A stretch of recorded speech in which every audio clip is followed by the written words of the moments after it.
guys, I'm Trixiebella, And I am the Kate next door. and together we're Ka Trixie.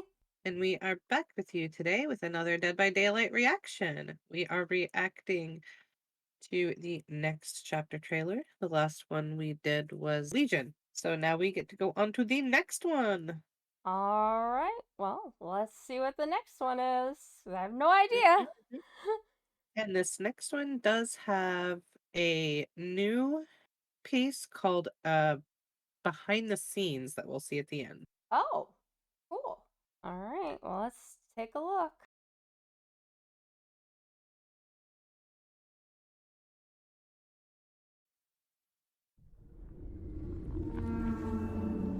Oh, Demise of the Faithful.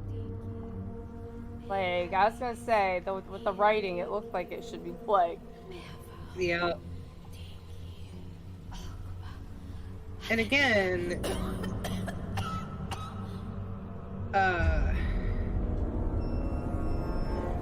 Oh doesn't my really gosh. showcase the survivor.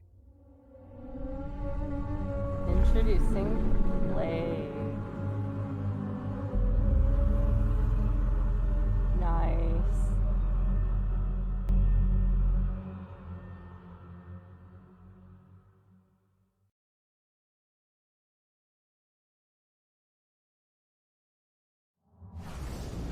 Alright. Here is the new chapter for Dead by Daylight.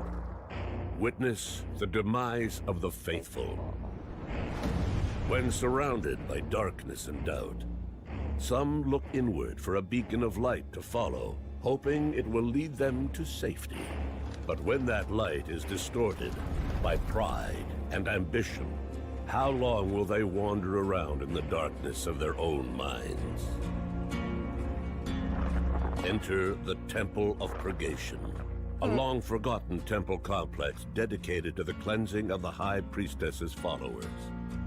Stolen from the Priestess's memories, the temple is now planted in the middle of the Red Forest. I think it's gorgeous. The impressive construction, once believed to be supporting the entire weight of the heavens, is now being eroded into oblivion by the chill winds of the forest.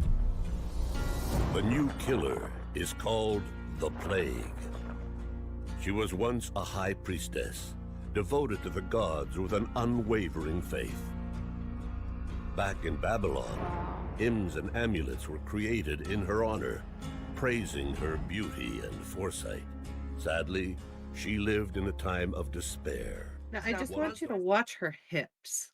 Oh, I was watching. She has the best ass in this game, and you cannot tell me any different. Like, Killer Side, best ass ever. I was gonna say, I don't think any of the guys really can cut it. No one else either. Let's take a look. And Survivor she has side, a nice sway when she walks. Jane and Hattie on the Survivor side. And Kate, because I love her. But Killer Side, no one has a better ass than her.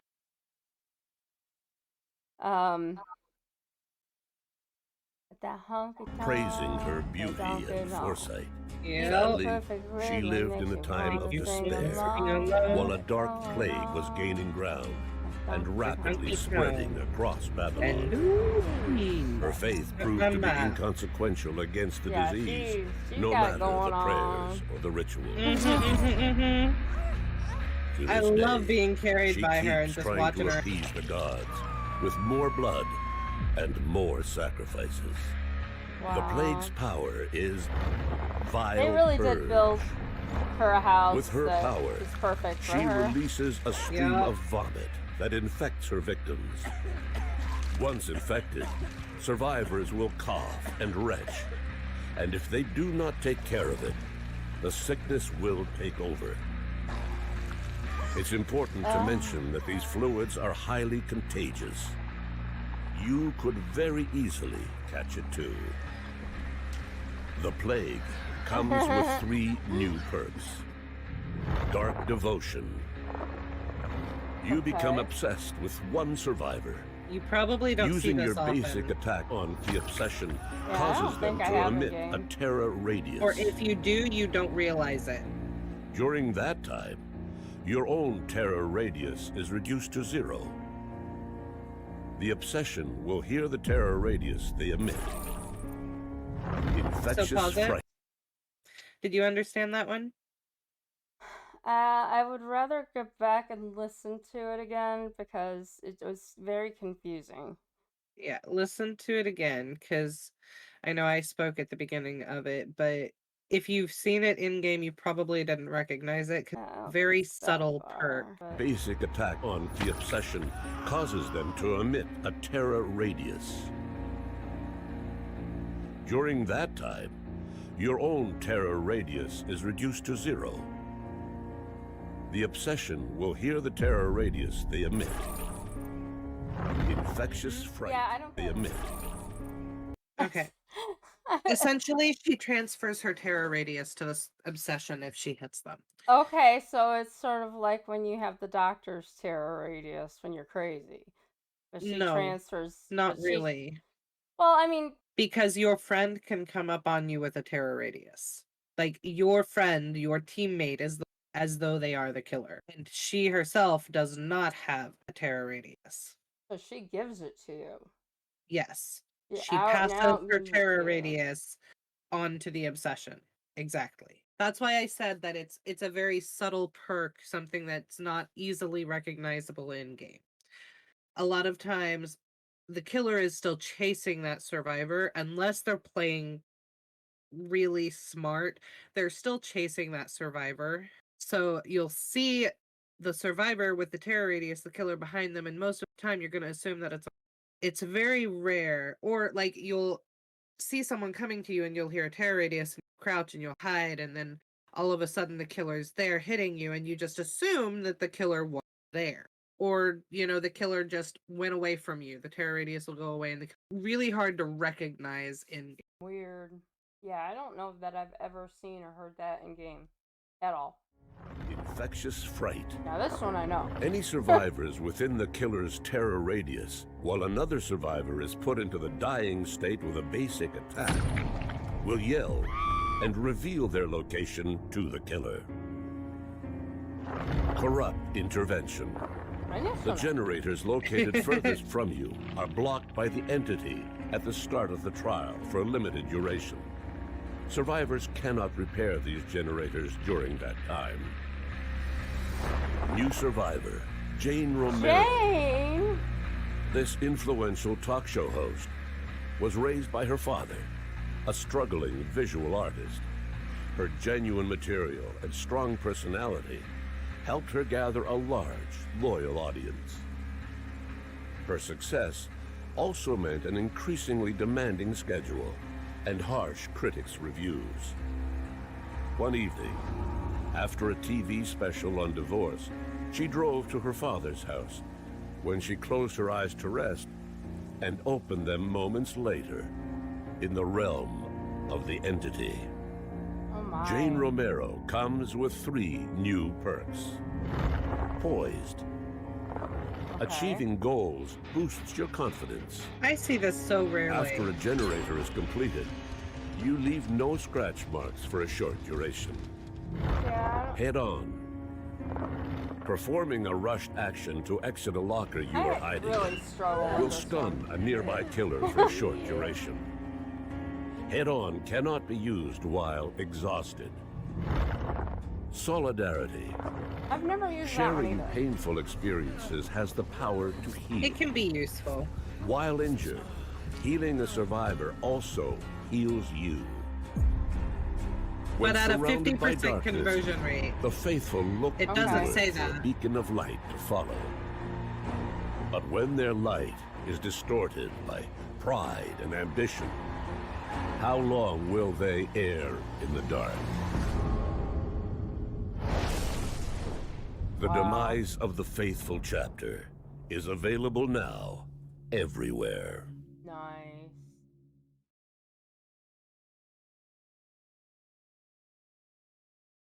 And now we get to go see a behind the scenes look, which they just started with this one. Cool. It's been a while that we wanted to explore new eras. We needed to You get establish like faces modern with days, people like too. this look and feel Cool. inside Dead by Daylight. But now we're ripe.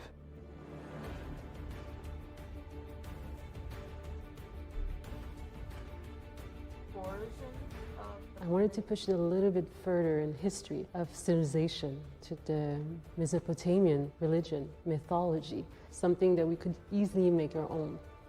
Demise of the Faithful is about what's divine and sickness.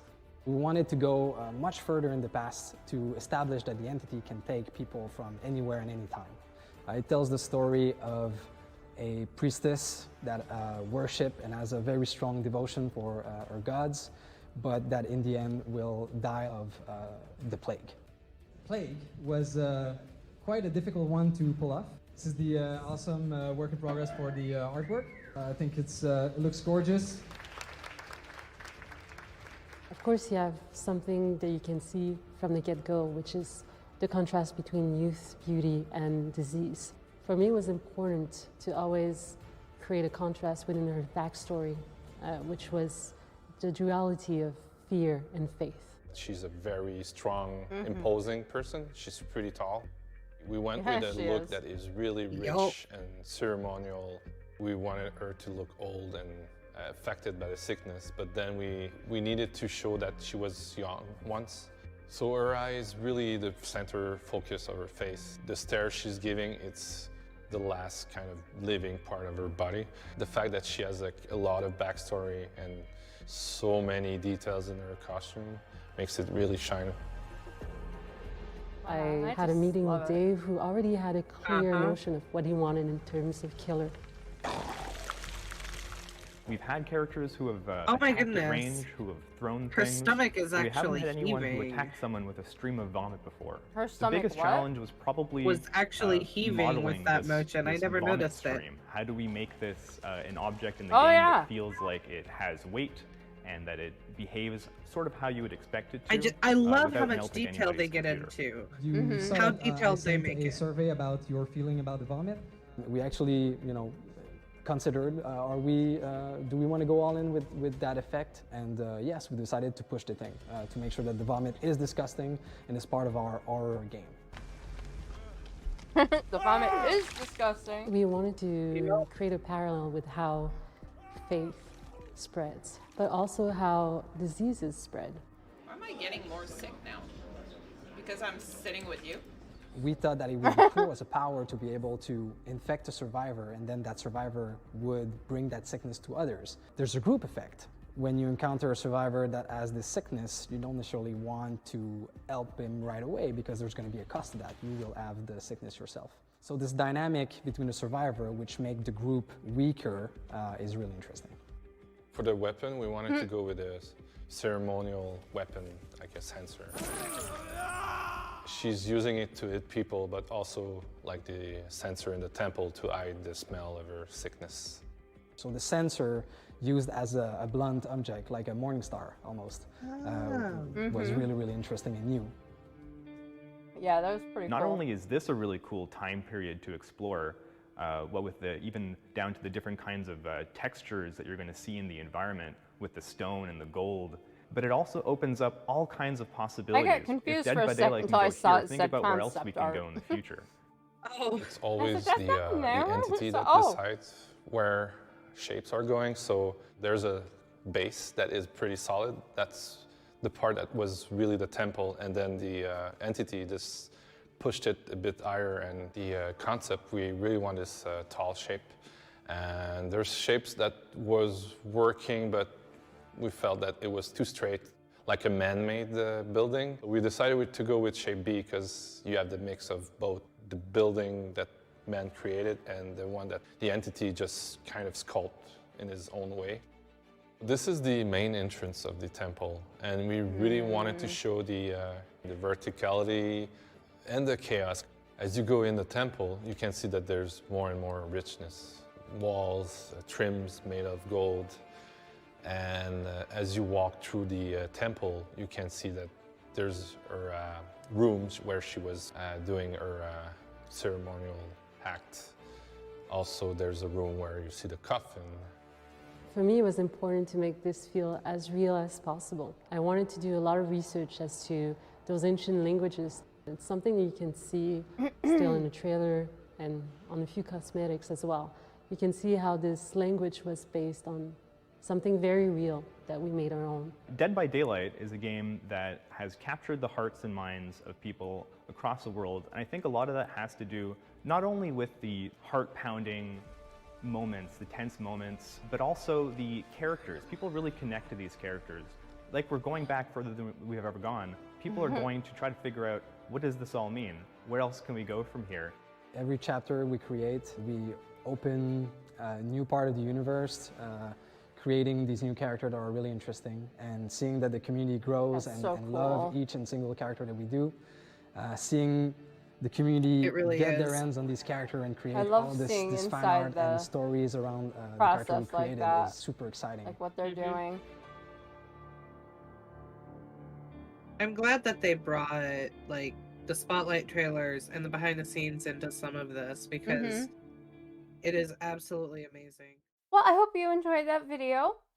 And don't forget to do the, like, comment, and subscribe thing. And don't forget to follow us over on Twitch, Trixiebella15, TheKateNextDoor. We are also on YouTube as both of those, and we have Ka Trixie on Twitter and TikTok and Instagram. So go and follow us on all of those locations. That's for sure.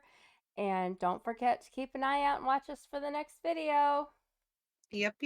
All right. Bye. Bye.